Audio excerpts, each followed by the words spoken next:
যাত্রার প্যান্ডেলে হই হই রই রই কাণ্ড। যাত্রা দেখতেছে সাতক্ষীরা থেকে আগত ডানা কাটা পরি, মাটির আসন 200 টাকা। শোনেন না, আমাদের এলাকায় মাইকিন হয় গাইবান্ধায়, সেই মাইকিন হইতো আগে, এখন তো ওগুলো চলে গেছে। মাঝে মাঝে এখন আমাদের ফাঁসি তোলায় যদি মেলা বসে তো যাত্রা আছেই, মেলা মানেই যাত্রা। আর যাত্রা দেখে ফাত্রা লোকেরা, কথা দেখে ভালো লোকেরা যাত্রা দেখে। আগে এরকম মন সাজাইয়া অভিনয় হতো, রাজা বাদশার অভিনয় আপনারা দেখেন নাই? জাহাপানা আমি আপনার মেয়েকে বিবাহ করতে চাই, খামোশ বেয়াদব, এরকম অভিনয় করতো, সেগুলো হইতো। এখন আল্লাহ তাআলার দয়ায় প্রত্যেকটা গ্রামে গ্রামে তাফসীর মাহফিল হয় আর যাত্রা পালা হয় না, কথা বলে ডেকে না। এদেশের মানুষকে পরিবর্তন করে দিয়েছেন কে? আল্লাহ। এখন ওলিতে গলিতে তাফসীরুল কোরআন মাহফিল, ওয়াজ মাহফিল, মানুষ আর যাত্রা গান দেখে না। আমাদের বাপ দাদার আমলে সিনেমা হল ছিল 1800, এখন সিনেমা হল কমতে কমতে 50-60টা হলেও থাকবি না। শাকিব খান মরে গেলে ওলে একটাও থাকবি না। হ্যাঁ, যুবকেরা ওই একটা নায়কের জন্য নাকি সিনেমা দেখে। হাই রে, সালমান শাহ মরে গেছে কতদিন আগে, এখনো তার বিচারের জন্য আন্দোলন করতেছে। এক মহিলা করছে আমি তাহাজ্জুদ পড়ে দোয়া করি সালমান শাহ যারা হত্যা করেছে তাদের জন্য ফাঁসি হয়। সুবহানাল্লাহ বলবেন না? কোন দেশে আছি, কি এক আজীব তামাশা। কিন্তু এই কথার দ্বারা আমরা একটি কথা পরিষ্কার ভাবে বলতে চাই, 28 বছর পরে সালমান শাহ হত্যার আসামিদেরকে যদি বিচারের কাঠগড়ায় দাঁড় করানো হয়, তার স্ত্রী এবং আরেকজন খল অভিনেতা ডন, এদেরকে যদি বিচারের আওতায় আনা হয়, আমরা বলতে চাই আজ থেকে 50 বছর পরেও যদি সময় আসে, কোরআনের পাখি আল্লামা সাঈদী হুজুরকে যারা ষড়যন্ত্র করে বিদায় করে দিয়েছে, ওদের বিচার বাংলার মাটিতে হবে।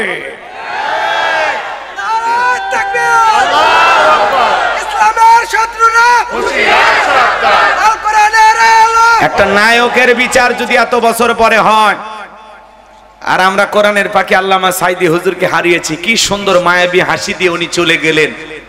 হাসপাতালে একটা মানুষ সুস্থ গেল, কিভাবে তাকে মারা হলো, কার ইশারায় মারা হলো, কাদের ইশারায় মারা হলো, এর বিচার বাংলার মাটিতে হবে ইনশাআল্লাহ। সেই দিনের অপেক্ষায় আমরা আছি। সম্মানিত ভাইরা আমার, কৃতকর্মের কথা বলতেছি বাজান গো আমার। এই পৃথিবীর জমিনে বর্তমানে যে যা করতেছে, যে টেলিভিশনের সামনে বসে আছে তার কথাও লেখা হচ্ছে, যে আল্লাহর কোরআন পড়তেছে তার কথাও লেখা হচ্ছে।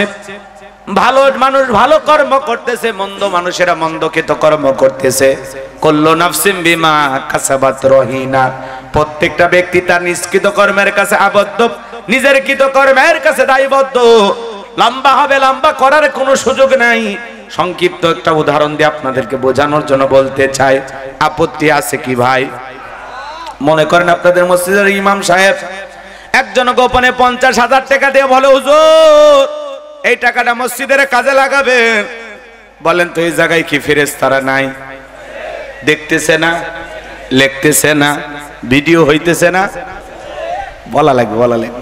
দেখতেছে, লিখতেছে, ভিডিও হচ্ছে। আচ্ছা, কথা ক্লিয়ার না ভেজাল আছে?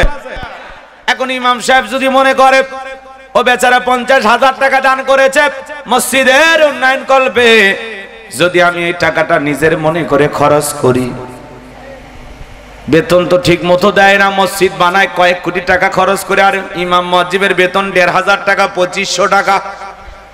মসজিদ কমিটি যারা আছেন আল্লাহর কাছে জবাব দেওয়ার জন্য রেডি থাকেন, কথা বলেন। মসজিদ বানান কোটি কোটি টাকা খরচ করে, আর হুজুরের বেতন দিবের মনে চায় না। হ্যাঁ, প্রত্যেকটা ইমাম মুয়াজ্জিমের বেতন একেবারে কম করে হলেও 20,000 টাকা হলে, এই যুগে এই 2-3 হাজার টাকা দিয়ে চলা যায়, কঠিন হয়ে যায়।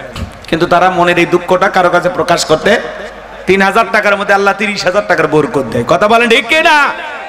সম্মানিত ভাইয়েরা আমার, দিল দিয়ে কথাগুলো বোঝার চেষ্টা করবেন।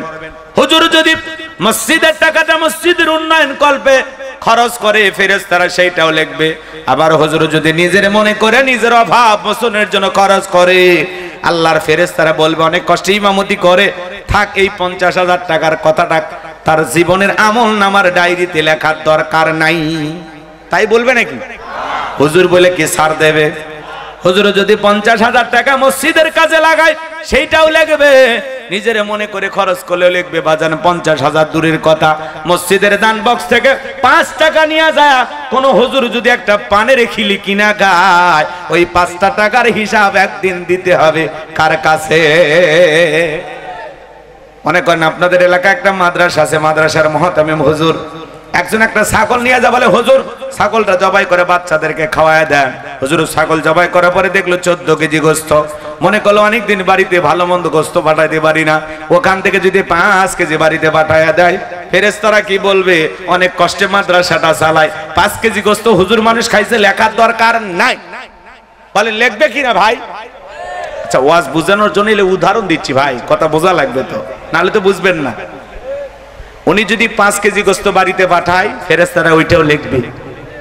আবার যদি 14 কেজি এটা বাচ্চাদের হক সঠিকভাবে তাদেরকে খাওয়ায়া দেয়, ফেরেশতারা সেইটাও লিখবে।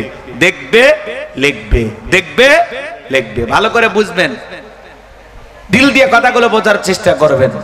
হুজুর যদি ওখান থেকে 5 কেজি দূরের কথা 50 গ্রাম গোস্ত যদি এদিক সেদিক করে, 19-20 করে, ওই 50 গ্রামের হিসাবও আল্লাহর কাছে হুজুর দিতে বাধ্য। কথা ক্লিয়ার না ভেজাল আছে? ভালো করে বোঝার চেষ্টা করবেন বাজান। এখন মসজিদের হুজুর যা করতেছে, মাদ্রাসার হুজুর যা করতেছে, ফেরেশতারা দেখতেছে লিখতেছে বুঝলাম। খালি সমাজের নেতারা যা করে ফেরেশতারা দেখেও না লেখেও না। কথা বোঝেন নাই মনে? চেয়ারম্যান মেম্বার আপনাদের এলাকায় নাই?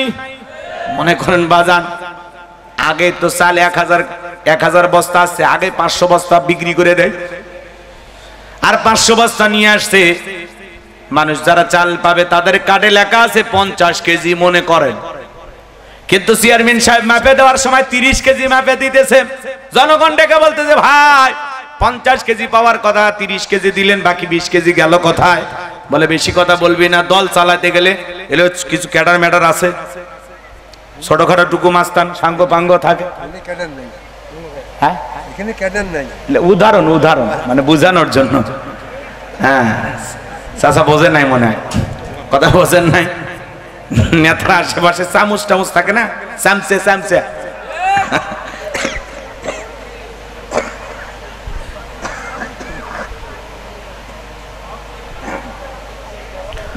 এখন যদি বলে দল চালাইতে গেলে টাকা লাগে, বেটা 30 কেজি দিছে নিলে নে, বেশি কথা বললে বাকিটাও রেখে দেব। জনগণ বাধ্য হয়ে নিয়ে যায়। বলেন তো বাজান ফেরেশতারা কি এই জায়গায় নাই? দেখতেছে না লিখতেছে না? 50 কেজি হক যদি মেম্বার চেয়ারম্যান সঠিকভাবে জনগণের কাছে বুঝায়া দেয়, আল্লাহর ফেরেশতা ওইটাও দেখবে ওইটাও লিখবে। আবার 50 কেজির পরিবর্তে জনগণের যদি 30 কেজি দেয় আর বাকি 20 কেজি মেরে দেয়, আল্লাহর কাছে ওই 20 কেজির হিসাব দেওয়া লাগবে।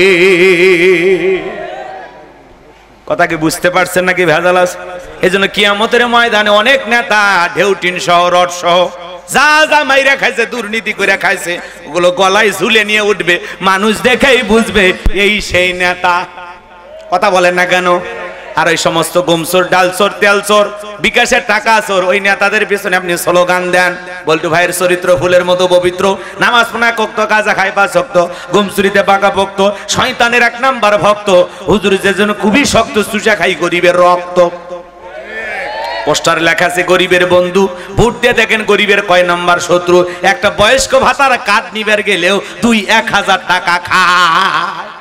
এরকম নেতা আছে না নাই? রাগ করতেছেন? নেতা যদি এলাকায় নির্বাচিত হওয়ার পরে এলাকায় সুদ, ঘুষ, জিনা, ব্যভিচার, দুর্নীতি এগুলো বন্ধ হয়, মাদক বন্ধ হয়, তাহলে ওই নেতা আল্লাহ তাআলার কাছে এর পুরস্কার পাবে। নেতা নির্বাচিত হলে এলাকায় যদি ভালো কাজ হয়, খারাপ যত কাজ, মন্দ যত কাজ, অশ্লীল যত কাজ সব বন্ধ হয়ে ভালো কাজ যদি সমাজে চালু করতে পারে, ওই চেয়ারম্যান মেম্বার এই ভালো কাজের উত্তম জাযা আল্লাহর দরবারে পাবেন। হাল জাযাউল ইহসানি ইল্লাল ইহসান, উত্তম জিনিসের পুরস্কার আল্লাহ উত্তম দিয়েই দেবেন। বলুন না আল্লাহু আকবার। আর যদি উনি নির্বাচিত হওয়ার পরে চেয়ারম্যান নিজেই মাদকের ব্যবসা করে, নিজেই অস্ত্র নিয়ে, অবৈধ অস্ত্র নিয়ে ঘরে, এমন নেতা আছে নির্বাচিত হওয়ার পরে সুন্দরী নারীর দিকে নজর গেলে তার নিজের বউ মনে করে, এ কথা কন নাকি আপনারা? এরকম নেতা আছে না নাই? এরকম লুচ্চা বদমাইশ চাঁদাবাজ টেন্ডারবাজ দুর্নীতিবাজ এদেরকে যদি সমাজের নেতা বানান তাহলে মনে রাখবেন যারা ওই সমস্ত মানুষদেরকে সমর্থন দিয়ে সমাজের নেতা বানাবেন রেডি থাকেন, আপনার আমলনামায় বিকাশ হয়ে এর গুনাহ পার্সেন্টেজ আপনিও নিতে বাধ্য থাকবেন। কথাকে বোঝা গেল বাজান? তাহলে নেতা যা করতেছে ফেরেশতারা দেখতেছে লিখতেছে, নেতা দেখে ফেরেশতারা ভয় পায়? ভয় পায় না। তাহলে হুজুর যা করতেছে লিখতেছে, নেতারা যা করতেছে লিখতেছে বাজার, এই পৃথিবীর ভূখণ্ডে খালি যুবকেরা যা করে ফেরেশতারা দেখেও না লেখেও না। হ্যাঁ, টেপুনিয়া পার্কে যায় কোন যুবক বান্ধবীর হাত ধরে বসে আছে ফেরেশতারা দেখে না লেখে না? 14ই ফেব্রুয়ারিতে কার পিছনে গোলাপ ফুল নিয়ে ঘুরেছো ফেরেশতারা দেখে নাই লেখে নাই? বৈশাখ পালন করতে গিয়ে কার বুকের ওন্না ধরে টান দিয়েছো যুবক ফেরেশতারা দেখছে কিনা লেখছে কিনা বলেন? তাহলে আপনি আমি গোপনে প্রকাশে যা যা করতেছি বাজান সব দেখতেছে লিখতেছে। এজন্য যুবক রে নিজেদেরকে একটু পরিবর্তন হওয়ার দরকার আছে না নাই? গভীর মনোযোগ দিয়ে কথাগুলো শুনে যাবেন বাজান।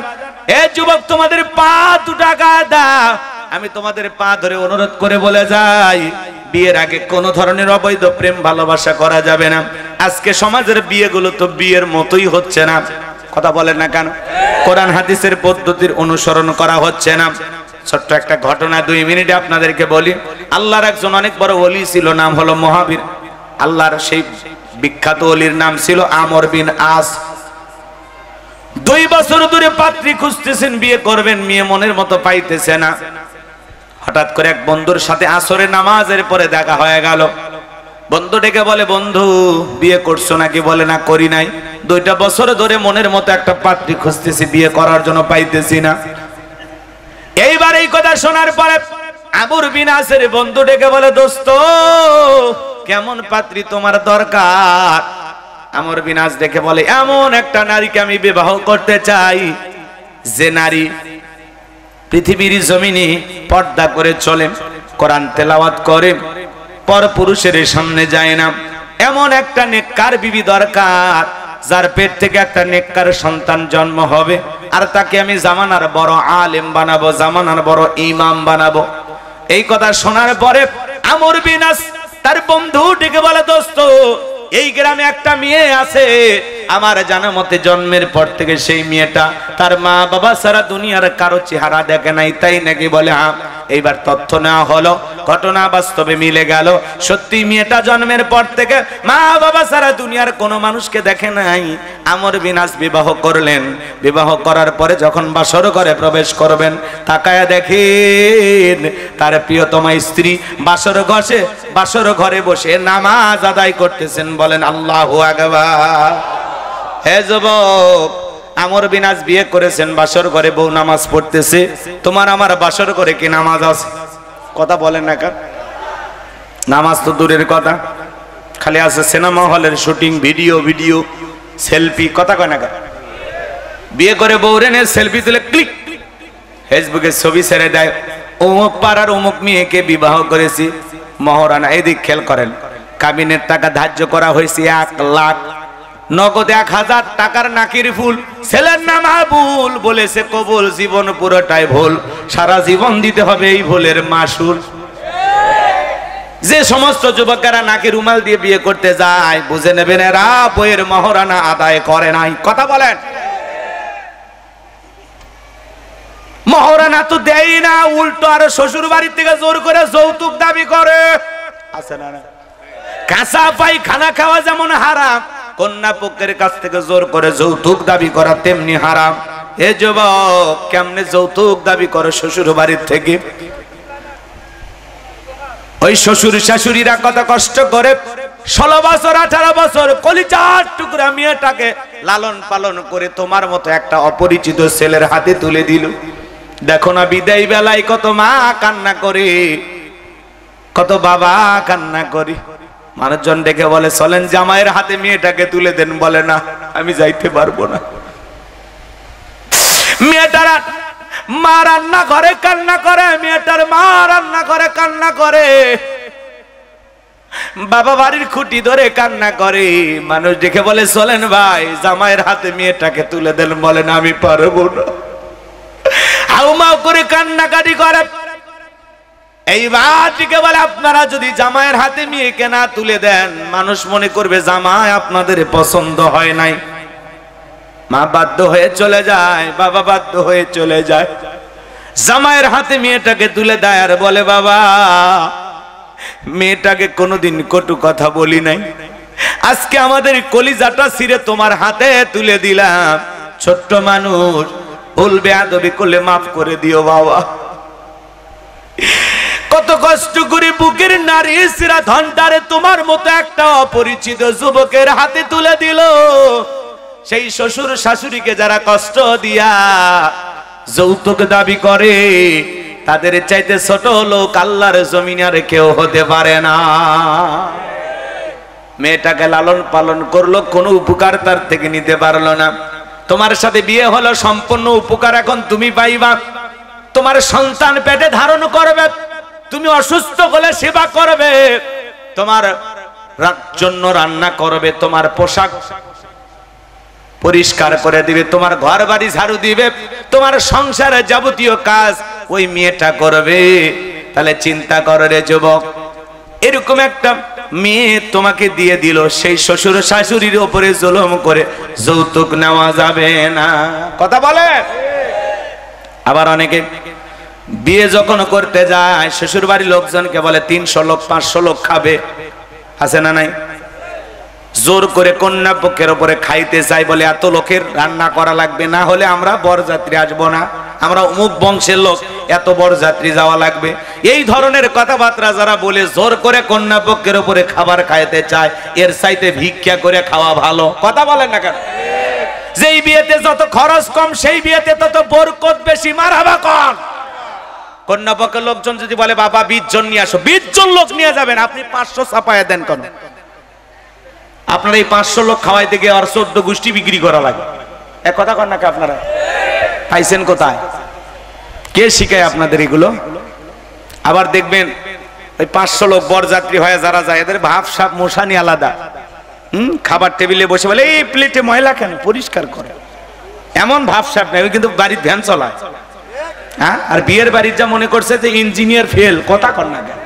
এমন একটা ভাব সাপ নেই, প্লেটটা পরিষ্কার করে, এই এদিকে আসো, শশা নেই, শশা দাও, লেবু দাও, দই আছে দাও, ঠান্ডা আছে দাও, মানে জম্মের খাওয়া খাইতে গেছে একদিনে, কথা কন না কেন? এই গোস্তর পুরো প্লেট বাটি রেখে দাও। তুমি জানো না আমি বরের দুলে ভাই? মুরি বাবা ভাব সাপ সেই মশান, আছে না নাই বাজান, আছে না নাই? আপনি যে খাইতেছেন একটু খাবারটাও তো হিসাব করে খাবেন। কত বিয়ের বাড়িতে দেখবেন গোস্ত একটু কম বেশি হয়, মারামারি করে। কয়েকদিন আগে ওই মেয়ের যে দাদি তাক মেরে ফেলে দিছে। চিন্তা করেন চাচা, গোস্ত নিয়ে মারামারি লাগছে, গোস্ত দেওয়া কম বেশি হয়ে গেছে, মারামারি করতে করতে লাস্টে যায় বুড়ি মহিলার উপরে আক্রমণ করে একেবারে মরেই গেছে। এখন ওই ছেলে জেলখানায়, আর মেয়েটার কি হবে বলেন? তো এরকম অনুষ্ঠানে যায়, ভালো অনুষ্ঠান কিছু লোকে যায় রাগারাগি করে একেবারে বানচাল করে দেয়, নষ্ট করে দেয়, কথা বলে ঠিক কিনা? এজন্য বেশি লোক নিয়ে যা জ্ঞানজাম করার দরকার নাই, খালি কোনো মতে 10-5 জন নিয়ে যা, খালি কোনো মতে বিয়ে করে বাড়ির বউ নিয়ে আসে, কন্যা পক্ষের উপরে জুলুম না করে। যিনি বিয়ে করাছেন ছেলে, ছেলে পক্ষের পক্ষ থেকে দরকার হয় এলাকার 10,000 মানুষকে দাওয়াত দিয়ে খাওয়ান। ছেলের বাবার বাড়িতে হবে বড় একটা অনুষ্ঠান, কথা কন ঠিক কিনা?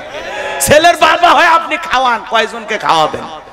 কন্যা পক্ষের উপরে জুলুম করা, আল্লাহ যেন আমাদের হেদায়েত দান করে।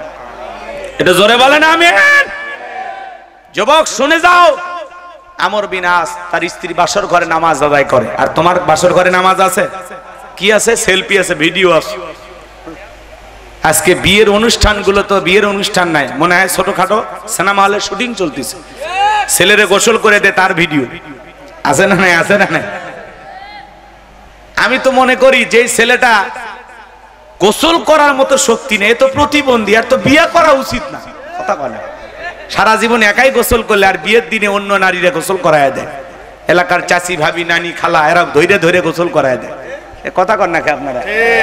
আপনাদের পাপ নাই কি এখনো আছে এগুলো চালু? আল্লাহ হেদায়েত দান করেন। কমে গেছে না? আপনার সময় মনে হয়েছিল ওই সময়। আমার ভাইরা দিল দিয়ে কথাগুলো বোঝার চেষ্টা করবেন। তা সারা জীবনের মতো চোখের আলো হারিয়ে ফেলতে পারে। দুঃখিনী মা মনে মনে কষ্ট পায়, আর ডেকে বলে ডাক্তার ভাই, ছেলেটা যদি বড় হয়ে অন্ধ হয়, স্বামীও নাই, সন্তানটা অন্ধ হলো, দুনিয়াটা তো আমার অন্ধকার হয়ে যাবে, কি করা যায়? আর কি কোনো উপায় নাই? ফলে আপা এই চোখটা পরীক্ষা নিরীক্ষা করে যেতটুকু বুঝতে পেরেছি, যদি অপারেশনের ব্যবস্থা করতে পারেন সন্তান ভালো হওয়ার সম্ভাবনা আছে। কত টাকা লাগবে? বিপুল পরিমাণের একটা টাকার কথা বললেন। ডেকে বলে ডাক্তার ভাই, এত টাকা পাবো কোথায়? দুনিয়াতে এত টাকা দেওয়ার মতো তো আর কেউ নাই। আপনি যদি কিছু না মনে করেন, আমি যদি জনম দুঃখিনী মা সন্তানের জন্য দুইটা চোখ দিয়া দেই, আমার সন্তান কি দেখতে পারবে কিনা? বলে হ্যাঁ পায়েও সম্ভব। দুঃখিনী মা তার দুইটা চোখ সন্তানের জন্য দান করে দিল। এইবার ছেলেটা আস্তে আস্তে বড় হতে লাগলো, পরীক্ষা দিবে সন্তান। মা দুধের গিলাস দিয়ে ঘরের ভিতরে প্রবেশ করেছে। সন্তান ডেকে বলে মা, বেশি ঘন ঘন তুমি আমার চোখের সামনে আসবা না, তোমার চোখের রোগটা আমার চোখে পার হতে পারে। জনম দুঃখিনী মা মনে মনে কষ্ট পায়, মনের যন্ত্রণা মনেই লুকিয়ে রাখে, সন্তানের কাছে প্রকাশ করলো না। এইবার ছেলেটা পরীক্ষা দিল, ভালো রেজাল্ট করেছে, চাকরির সন্ধানে ঢাকায় চলে গেল। ঢাকায় গিয়ে চাকরিও পেয়েছে, সুন্দরী নারী থেকে বিবাহ করেছে। কিন্তু গ্রামের বাড়িতে দুঃখিনী মা পড়ে আছে, মায়ের আর কোনো খোঁজ খবর রাখে না। বছরের পর বছরে কেটে যায়, মা অসুস্থ হয়ে পড়ে গেল। চিন্তা করলো দুনিয়াতে আর বেশি দিন মনে হয় বাঁচবো না।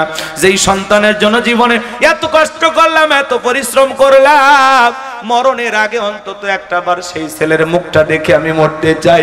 এইবার জনম দুঃখিনী মা অনেক কষ্টে বন্ধু বান্ধবের কাছ থেকে ছেলেটার বাড়ির ঠিকানা সংগ্রহ করে ঢাকায় চলে গেল। দারোয়ান যখন গেটটা খুলে দিয়েছে, মা যখন বলেছে বাবা এই গ্রামকে এই বাসায় কি আব্দুল মালিক থাকে? বলে হ্যাঁ থাকে। বলে আমি আব্দুল মালিকের মা, আমার জন্য একটু গেটটা খুলে দাও। গেটটা খুলে দেওয়া হলো। জনম দুঃখিনী মা যখন বাড়ির ভিতরে প্রবেশ করেছে, সন্তান মাকে দেখা মাত্র দৌড়ে আসছে, কাছে এসে বলে মা তুমি কেন আমার শ্বশুর বাড়িতে আসছো? মা যদি শ্বশুর শাশুড়ি দেখতে পারে কিংবা আমার স্ত্রী দেখতে পারে, মা পরিচয় দিতে পারবো না। এই কথা বলে পকেট থেকে কিছু টাকা বের করে জনম দুঃখিনী মায়ের হাতে দেয়। এমত অবস্থায় হঠাৎ করে তার স্ত্রী চলে আসছে, ডেকে বলে স্বামী এই সেরা শাড়ি পরা মহিলাটা তোমার কে হয়? সন্তান মায়ের পরিচয় গোপন রেখে বলে এই সেরা শাড়ি পরা মহিলাটা আমার গ্রামের বাড়ির কাজের মহিলা। স্ত্রী চলে গেল। দুঃখিনী মা দুইটা চোখের পানি ছেড়ে দিয়ে কাঁদে আর বলে আব্দুল মালিক আজকে বইয়ের সামনে মারে চাকরানি বানায় দিলি, তুই তো জানিস না রে বাবা, যখন আমার গর্ভে ছিলি আমি মা 10 মাস 10 দিন তোরে বড় কষ্ট করে রেখেছিলাম।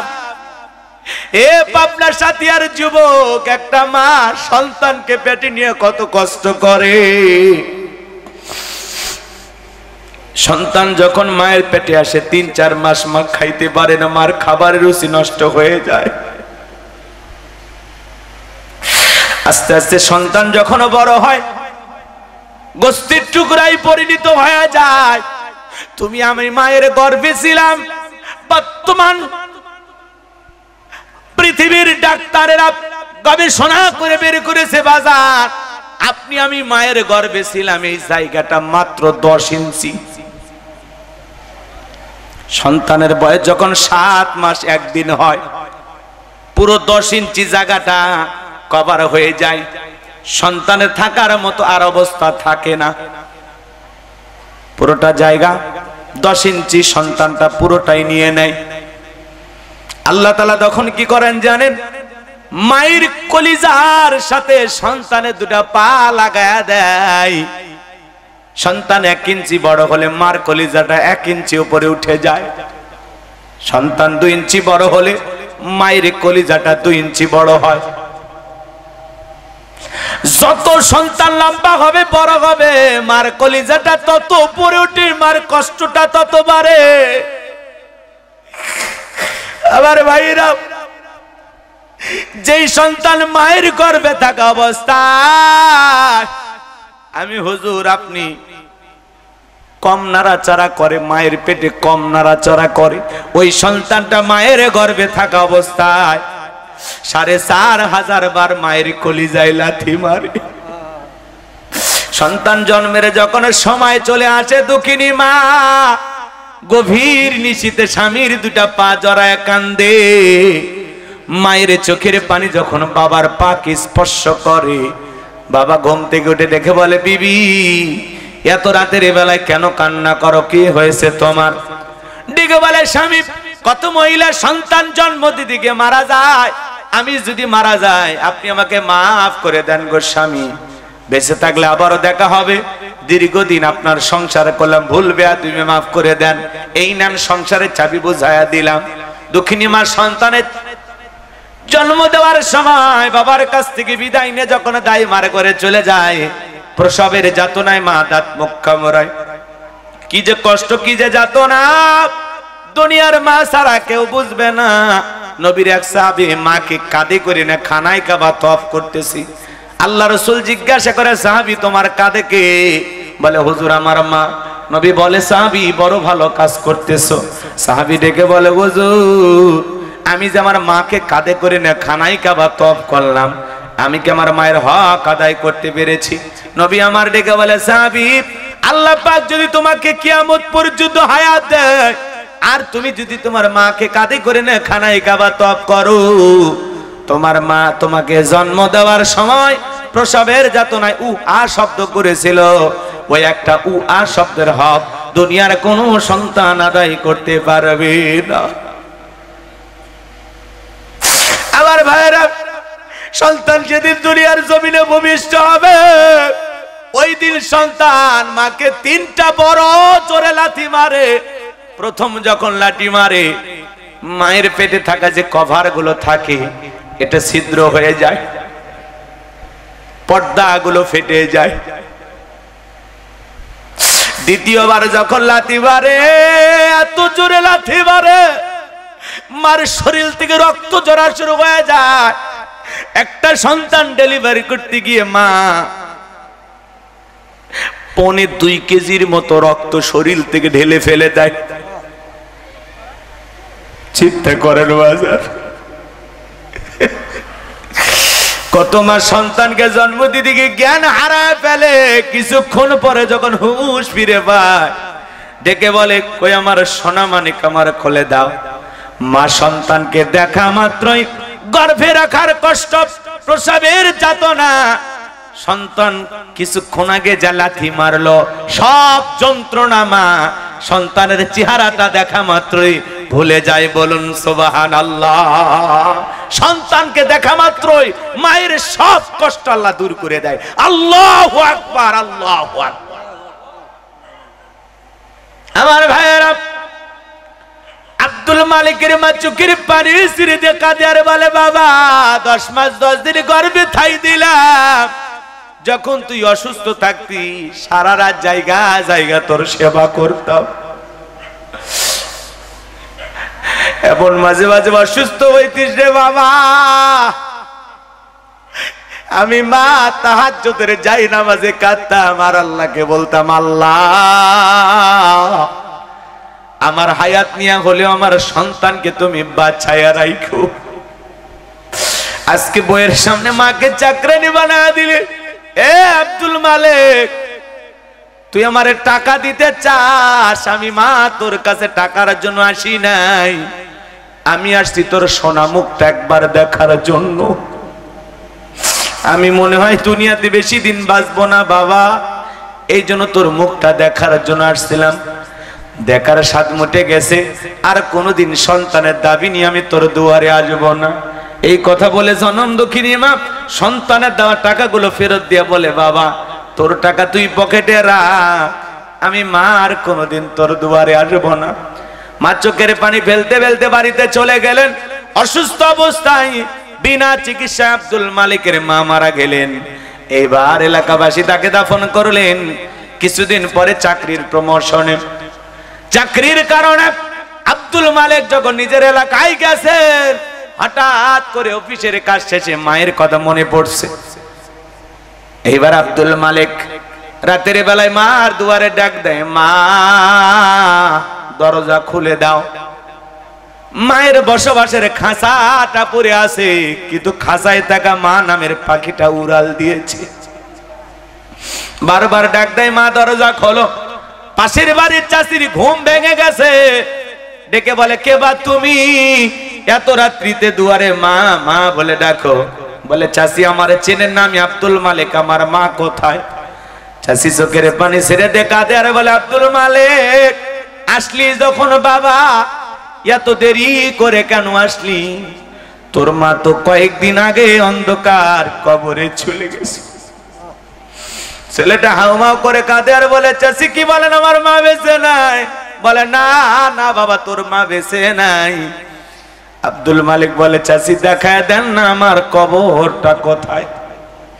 এইবার যখন মায়ের কবর দেখায় দিল, আব্দুল মালিক মায়ের কবরের মাটি ধরে কান্দে আর বলে, মা এত বড় কষ্ট দিলাম, দুঃখ দিলাম, যাতনা দিলাম রে মা, তোর সাথে যে পরিমাণে বেয়াদবি করলাম রে মা, একটাবার ক্ষমা চাওয়ার সুযোগ দিলি না। ও মা, আমি সন্তান হিসাবে তোর অপদার্থ সন্তান, হতভাগা সন্তান মা, দুনিয়ায় তোর মর্যাদা দিতে পারলাম না, তোর সেবা করতে পারলাম না, আমাকে মাফ করে দিস মা। মায়ের কবরের বাটি ধরে আব্দুল মালিক হাউ হাউ করে কাঁদে। চাচি ডেকে বলে, বাবা মা মা বলে কাঁদলে কি তোর মা ফিরে আসবে? তোর মা তো আর কোনোদিন ফিরে আসবে না। তবে শুনে নে, জেনে নে বাবা, তোর মা মৃত্যুর পূর্বে একখানা চিঠি লিখে গেছে, আর বলে গেছে কোনদিন যদি আমার আব্দুল মালিক মার কথা মনে পড়ে সন্ধান করতে আসে, মায়ের লেখা জীবনের শেষ চিঠিটা আমার সন্তানের হাতে দিও। এ পাবনার যুবকেরা, আব্দুল মালিকের মা জীবনের শেষ মুহূর্তে সন্তানের জন্য একখানা চিঠি লিখে গেছে। মায়ের লেখা জীবনের শেষ চিঠিটা কেমন আমি কি বলবো? আপনারা কি কষ্ট পাচ্ছেন? আপনার আমার ঘরে মা আছে, বাবা আছে। হে যুবক, আজকে বন্ধুর দাম আছে, জোড়া তালি দাও। বন্ধু পাবনা শহর থেকে আসা সাথিয়াতে তোমার বাড়ির দাওয়াত খায়, ভিআইপি খাবার খায়, তেহেরি নিহেরি বিরিয়ানি রোস্ট, কোনো কিছুর অভাব নাই। আর পাশে তোমার বাবা মা, তাদের ঘরে এক টুকরো গোস্ত যায় না। তোমার মতো হতভাগা সন্তান আল্লাহর দুনিয়ার কেউ হতে পারে না। কথা বলে না কেন? ঠিক। শিক্ষিত লোকের একটা গল্প পড়েছিলাম বাজান, কয়টা কথা বলবো। বাড়িতে অনেক ভিআইপি খাবার, ছোট্ট একটা বাচ্চার হাতে ভাঙ্গা প্লেটে কিছু একটু খাবার দিয়া বলে যা এই খাবারটা তোর দাদু ভাইকে দিয়ায়। ছোট্ট বাচ্চা, এখনকার বাচ্চাদের বুদ্ধি কম না বেশি? জন্ম নিয়ে এক একটা নাসা বিজ্ঞানী, কথা কন না, কম্পিউটার।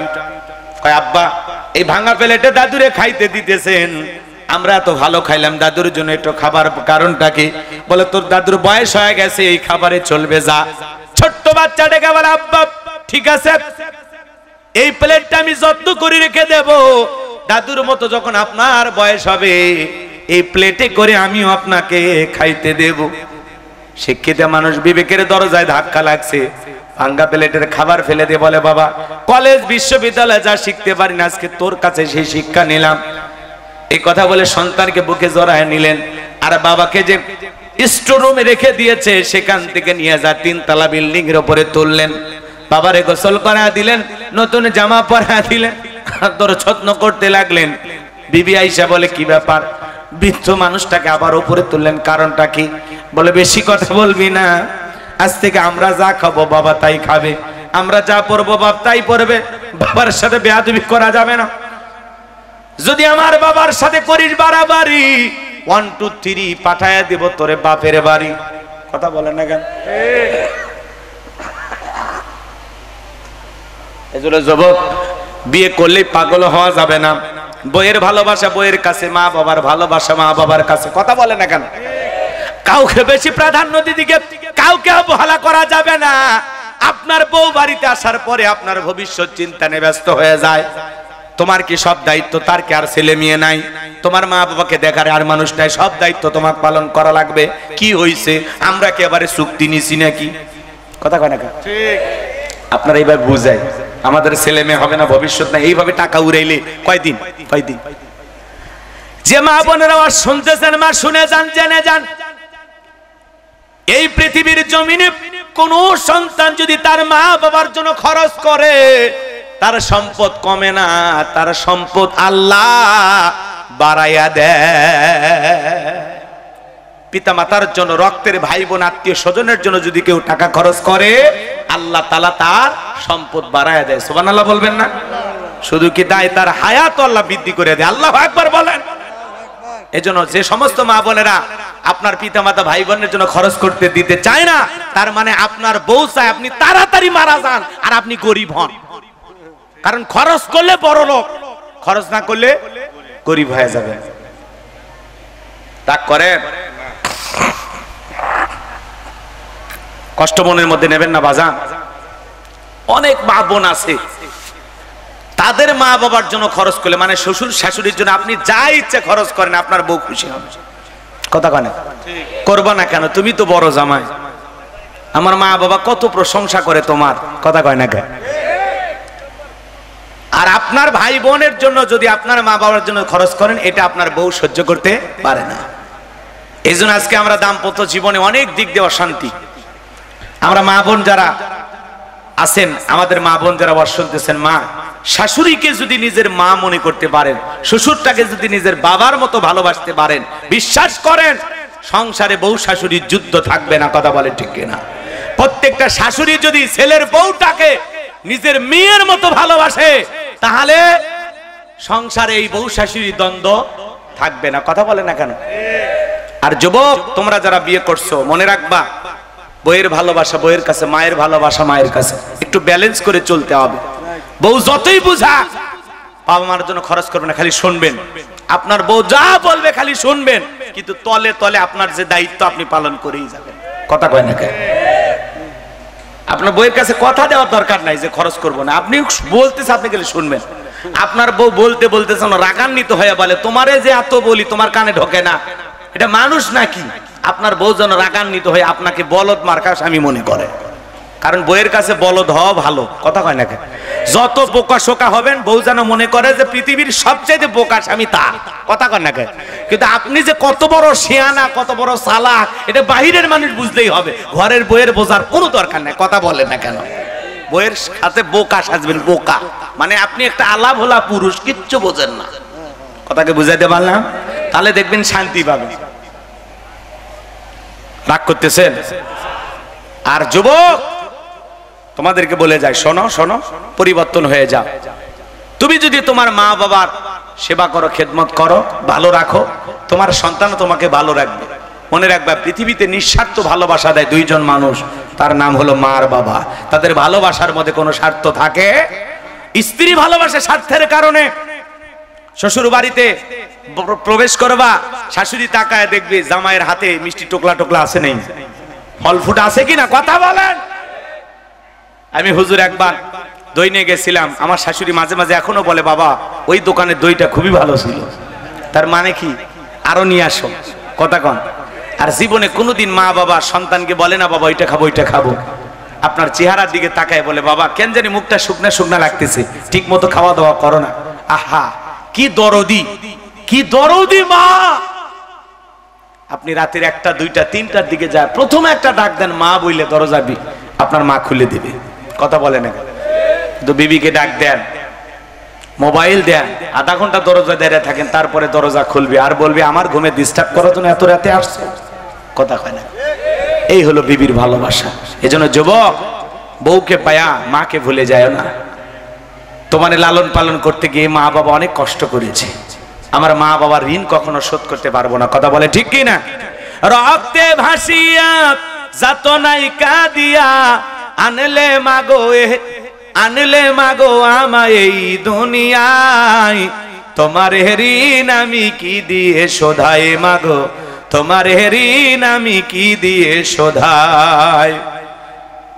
দেখেছি পৃথিবীতে প্রথম মায়ের মুখ, পেয়েছি ভালোবাসায় পূর্ণ মায়ের বুক। বলতে পারি না কথা, মা বোঝে আমার ব্যথা, তাই তো রেখেছো মা বুকেতে জড়ায়। তোমার ঋণ আমি কি দিয়ে শোধাই মাগো, তোমার ঋণ আমি কি দিয়ে শোধাই।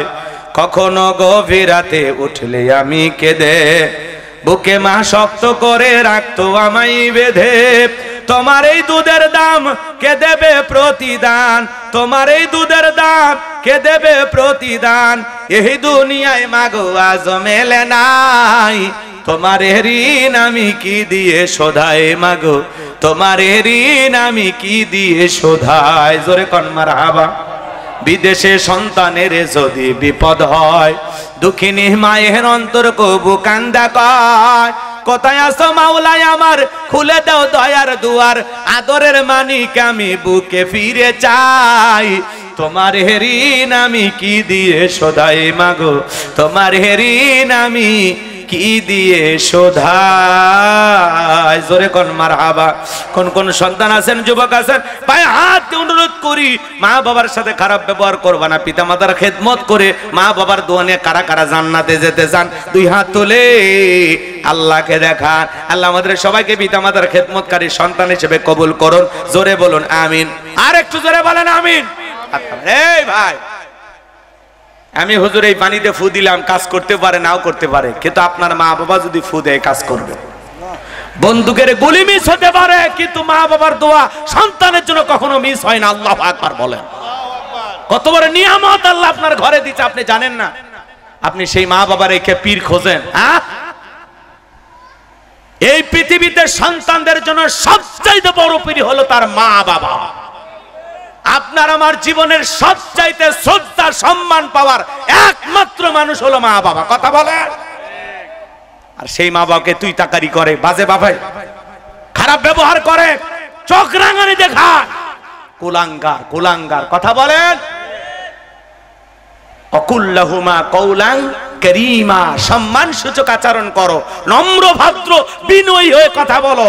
চোখ রাঙানো দূরের কথা, মা বাবার দিকে কখনো মেজাজ গরম করে তাকানো যাবে না। কথা বলাও, কথা বলে না। আর আমরা আব্বা আপনি বেশি বোঝেন, তামেন মিয়া, ওরে বাবা মনে হচ্ছে ওর শালা। বাপের সাথে এমন ব্যবহার করতেছে মনে হয় কি, এরকম লোক আছে না? আল্লাহ হেদায়েত দান করেন। একটু চিল্লা বলেন আমিন। পিতামাতার খেদমতের ওয়াজ অনেকে ওঠা বসা করে, কারণ আছে বাবা, কারণ ওর মা বাবার সাথে ওর সম্পর্ক ভালো না। ওরা বলতেছে ও হুজুর আমার মা বাপ কি খারাপ আপনি জানেন না, সব সম্পত্তি ছোট ভাই দিছে তো আপনার কি সমস্যা? আপনার মা বাবা যদি আপনার সম্পদ অন্য ভাই বোনকে দিয়ে দেয়, আপনারা যদি ঠকায়, এই ব্যাপারে আপনার মা বাবা কিয়ামতের ময়দানে জবাব দিবে, এই টেনে আপনার টেনশন নাই। কিন্তু আপনি আপনার জায়গা থেকে পিতা মাতার যে হক, যে দায়িত্ব, সেটা পালন করে দিয়ে যান। কথা বলে না কেন? ও একটু সম্পত্তি 19-20 মা বাবা ভালো লাগে না, ফাজলামি করেন না। আর প্রত্যেকটা অভিভাবক মা বাবাদেরকে বলে যায়, খবরদার সন্তানদের প্রতি আল্লাহ যে বিধান দিয়েছেন সেই বিধান অনুযায়ী সম্পদের বন্টন করবেন, অতিরিক্ত বুঝবেন না। কোন সন্তানের প্ররোচনায় বসে আরেকটা সন্তানকে ঠকাবেন না। আল্লাহ হেদায়েত দান করেন। একটু জোরে বলেন আমিন। আরে সব বাচ্চা তো আপনারই নাকি অন্য মানুষের? ধার করে নিয়ে আসছেন দুই একটা, তো তাহলে সবাইকে দিয়ে দেবেন, সঠিকভাবে দিয়ে দেবেন। যার যতটুকু হক, সঠিক হক বুঝে দেবেন।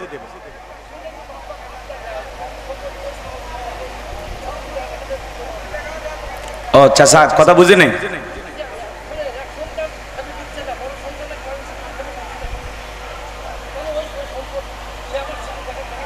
আপনার দেখাশোনা না করলে আপনার হক আপনার সন্তানকে বুঝাই দেওয়া লাগবে।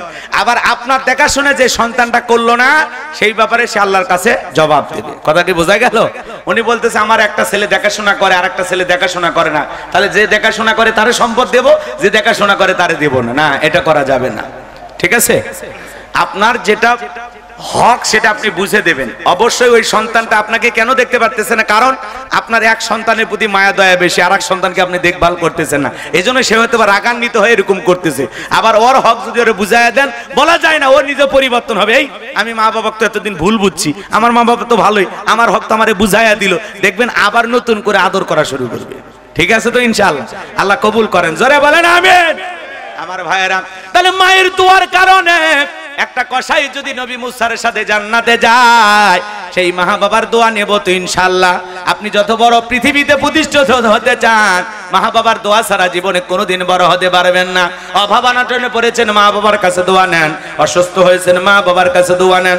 সম্পদ বেশি যদি করতে চান মা বাবার দোয়া নেন, তাদের সেবা করেন, খেদমত করেন। পিতামাতা যদি একবার তাহাজ্জুদের যায় নামাজে দুইটা চোখের পানি ছেড়ে আপনার জন্য দোয়া করে, আল্লাহ আমার সন্তানের তকদির ভালো করে দাও, ব্যবসায় বরকত দিয়ে দাও, বিশ্বাস করেন আপনার মা বাবার দোয়ার কারণে আল্লাহ আপনার ব্যবসার ভিতরে পরিবর্তন করে দিবে। কোনো খাজা বাবা রাজা বাবার দোয়া নিয়ে ব্যবসায় পরিবর্তন হবে না, ব্যবসায় পরিবর্তন হবে মা বাবার দোয়া নিয়ে।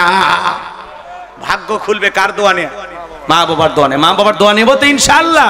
আল্লাহ আমাদের কবুল করেন, জোরে বলেন আমিন। তাহলে ভাইয়েরা আমার, আমি গুনাহগার যে কথা বলতে যাচ্ছিলাম, একজন জান্নাতি আর একজন জান্নাতীর সাথে দেখা হবে। ফি জান্নাতি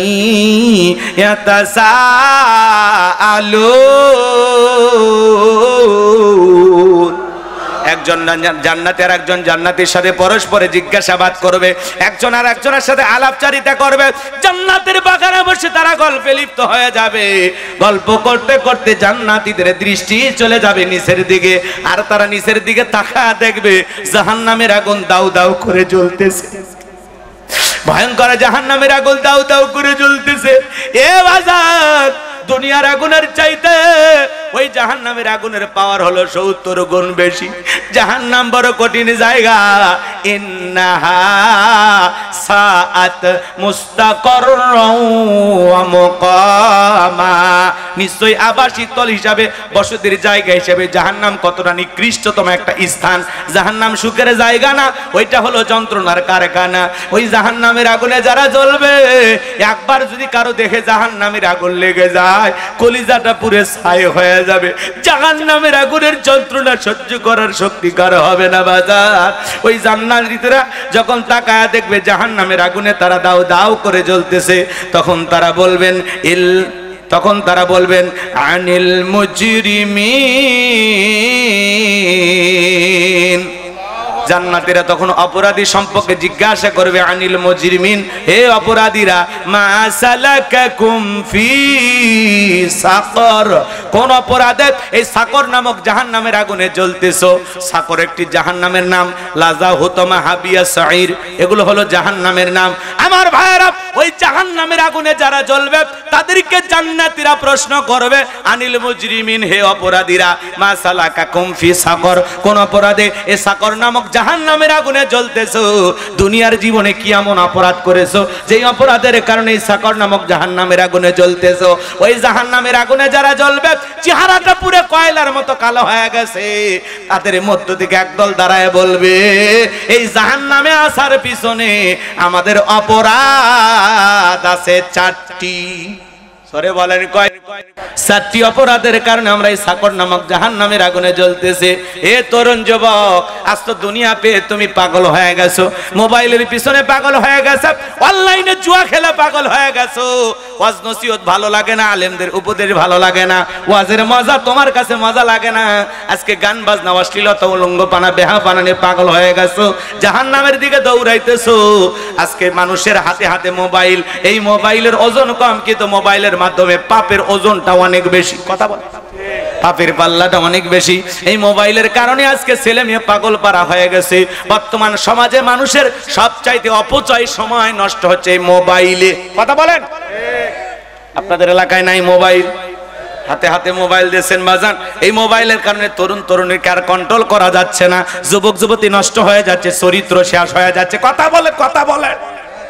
মোবাইল পাগল হয়ে গেছে, সারা রাত উল্টা পাল্টা ভিডিও দেখে। এরকম সন্তান আছে না নাই? বলবো, রাগ করবেন না তো? দেশে মোবাইল আইছে, চিঠি বন্ধ হইয়াছে, দিওয়ানা বানাইছে, পোলা মাইয়ার মনের কথা ভাসে বাতাসে। আরো আস্তে কঠি, এই যুবক বলবো, চলবে? দেখো পোলা পানের মন বাদা ফেসবুকে এখন, মোবাইলে চ্যাটিং কইরা কাটাই সারাক্ষণ। এই মোবাইল পাইয়া দেখো মদনের মাইয়া, এই মোবাইল পাইয়া দেখো রমজানের মাইয়া কি কাণ্ড ঘটাইছে, স্বামী সংসার রাইখা নাকি পালাইয়া গেছে, স্বামী সন্তান রাইখা নাকি পলাইয়া গেছে। 2 বাচ্চার মা, 4 বাচ্চার মা পরকীয়া প্রেম করে আর একটা পরপুরুষের হাত ধরে পালিয়ে যায়। যে নারী স্বামী রেখে সন্তান রেখে আর একটা পর পুরুষের হাত ধরে পালিয়ে যায়, ওটা নারী জাতির কলঙ্ক, পাষাণী ডাইনি রাক্ষসী নারী। ও মা, ও বোন, কেমনে পারলা মা? স্বামী রাইখা সন্তান রাইখা আর একটা পর পুরুষের হাত ধরতে কেমনে পারো? কেমনে পারো? আল্লাহর ভয় নাই? এ কথা কন নাকি আপনারা? আজকে করো। এই সমাজে এই অশান্তিগুলো দিন দিন বৃদ্ধি পাচ্ছে। এই পরকিয়া, এটা করোনা ভাইরাসের চাইতে বড় ভাইরাস। আজকে সমাজের প্রত্যেকটা জায়গাতেই। গত কয়েকদিন আগে আমাদের বগুড়ায় আহারে স্বামীকে 15টা ঘুমের ট্যাবলেট খাওয়াইছে। পরকিয়ার প্রেমিক খালাতো ভাই মিলে জহুরুল ইসলাম নামের এক ব্যবসায়ী, তাকে 15টা ঘুমের ট্যাবলেট খাওয়ায়া একটা বিল্ডিং এ নিয়ে যায়, মাথা আশ্রয় আশ্রয়, এমনি তো ঘুমের ট্যাবলেট এতগুলো খাইছে, ও তো আর চেতন নাই। আকরা আচ্ছা তার পিটাইয়া মৃত্যু নিশ্চিত করছে। এখন ওই স্বামীমা আর ওই পরকিয়ার প্রেমিক বিপুল এখন জেলখানায়। তাহলে স্বামীটারে মাইরে কোনো লাভ হইল? এই পাগলি মা বোন যারা শুনতেছেন, স্বামী ভালো লাগে না, খারাপ ব্যবহার ভালো না, ডিভোর্স দিয়ে আর একটা ধইরা দেখ, দেখ দেখ ওই স্বামী কেমন, দেখ যা।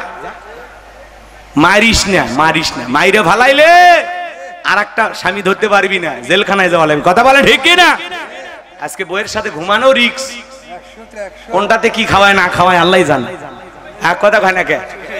কয়েকদিন আগে বরগুনা এক স্বামী কম্বল চাপা দিয়ে মারছে, কম্বল কম্বল।